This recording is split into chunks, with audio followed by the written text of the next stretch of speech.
নমস্কার, আমি Soutam Majumdar from West Bengal. আমার স্বপ্ন ছিল নতুনদের পাশে দাঁড়ানো। সেই স্বপ্ন পূর্ণ করতে সমস্ত নতুনদেরকে নিয়ে আমি আমার তরফ থেকে একটা ছোট্ট ভিডিও নিয়ে চলে আসি। সেটা পোস্ট করি দুপুর 1টার সময়। আজকে যদি একটু লেট হয়ে গেছে, যার জন্য একটু লেটে পোস্ট করব। অনেক অনেক ভালোবাসা দিয়ে আজকে সেই নতুন এক দিদিভাইকে আমি স্ক্রিনশটের মাধ্যমে দেখিয়ে দিলাম। এই দিদিভাইয়ের নাম হচ্ছে পূজা উস হিক। টাইটেলটা অনেকটাই কঠিন, তো তাও বললাম। এই দিদিভাইয়ের ছোট্ট ফ্যামিলি মেম্বার হচ্ছে 5200 জন। তাই বলবো, এই দিদিভাই খুব অ্যাক্টিভ ও ভালো মনের মানুষ।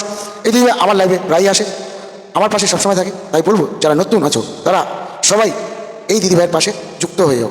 দেখবে একদিন আজকে যেমন আমি তোমাদেরকে এগিয়ে নিয়ে যাচ্ছি, এই দিদিভাই তোমাকেও এগিয়ে নিয়ে যাবে। তাই বেশি বেশি করে বলবো, এই দিদিভাইয়ের আইডিতে তোমরা জয়েন হয়ে যাও। তাহলে এই দিদিভাইয়ের কাছ থেকে তোমরা অ্যাক্টিভিটির ভালোবাসাগুলো পাবে, কমেন্টের ভালোবাসা পাবে। ফুলের ভালোবাসা নাও পেতে পারো, কিন্তু মনের ভালোবাসা পাবে। ফুলের ভালোবাসা কিন্তু বড় কথা নয়। তাই বেশি বেশি করে এই দিদিভাইয়ের সাথে যুক্ত হয়ে যাও। টাটা, আবার দেখা হচ্ছে নেক্সট ভিডিওতে। টাটা।